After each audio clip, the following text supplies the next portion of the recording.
Example 8. Here you are given a rod of length 1 meter is fixed to the handle of a bucket of water. The bucket is forced to execute uniform circular motion in a vertical plane. A. If the bucket is moving with high enough speed, it is observed that no water falls out of the bucket, even when it is inverted. Explain why this is so. So to answer this question, we consider the free body diagram acting on the water that is in the bucket.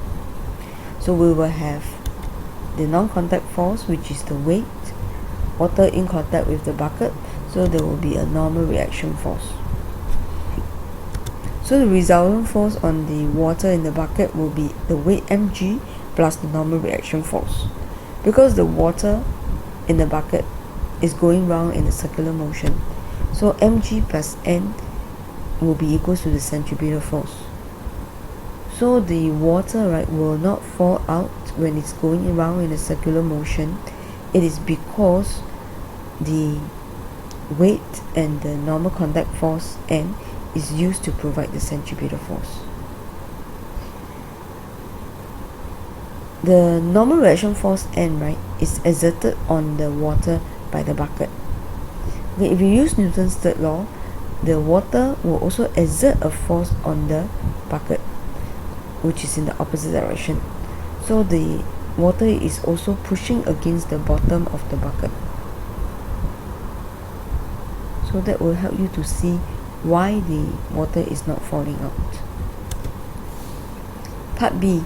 Calculate the minimum speed the bucket must have at the highest point in the circular motion for the water inside not to fall out. So to find the minimum speed, again we start with the free body diagram. We will use the same free body diagram. V, right, the speed will be minimum if n is very small. So how small is small? Approximately 0. So when your n is approximately 0, the speed that you obtain will be the minimum speed. When n is approximately 0, that means the water is not pressing against the bucket hard. Okay, it is just touching. So the speed, right, is root rg, where r is given as 1 meter. So from here you get V minimum to be 3.1 meter per second.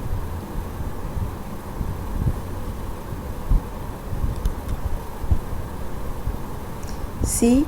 Determine with the help of a diagram the point at which the tension in the rod is the smallest. So we want to find, okay,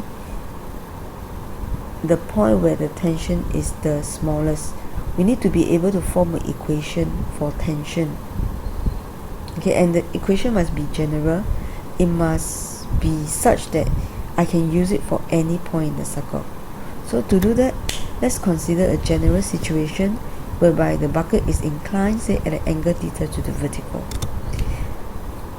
So the forces acting on the bucket of water will be the tension T, as well as the weight of the bucket and water. So if I consider forces along the rod, I will have tension T as well as component of the weight mg. Okay, by geometry, right, this angle is theta. So the component of weight along the tension T will be given by mg cosine theta. So the resultant force in that direction will be given by T minus mg cosine theta, and this must provide the centripetal force. Make T the subject. Okay, so just bring the mg cosine theta to the other side. I will end up this expression where T is dependent on theta. So the question asks, when will the tension in the rod be minimum and where will it occur? So looking at the equation, when cosine theta, right, is -1, that will be when the tension is the smallest. Tension will be the largest when your cosine theta equals to 1. So with that, we know that the angle, right, theta must be 180 because cosine 180 is -1. so the bucket of water must be at the highest point. That will be when the tension is the smallest. So the lowest tension is given by the centripetal force minus mg. Part D, you're asked to sketch a graph of tension in the rod T versus the angular displacement theta of the bucket, and take theta equals 0 at the lowest point. So in this position, right, the angle is 0. Okay, before I show you the graph, let's take a look at this equation. Okay, this is the equation for t in terms of theta. So if I were to plot t versus theta, I should get a straight line graph, because mv squared over r is a constant, since this is a uniform circular motion. So v constant, m constant, r constant. Then the mass of the bucket and water, of course, is constant, so mg here is constant.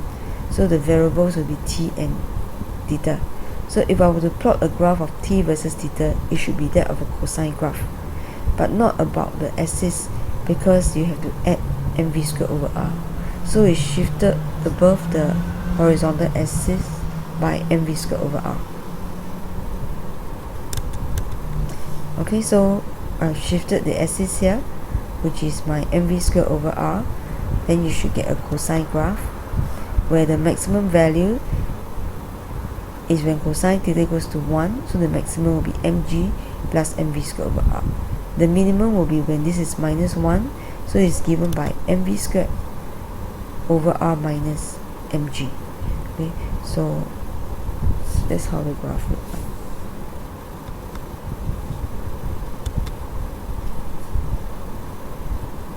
When angle is 90, okay, cosine 90 is 0, so the tension is just mv squared over r. So you can just check the different points.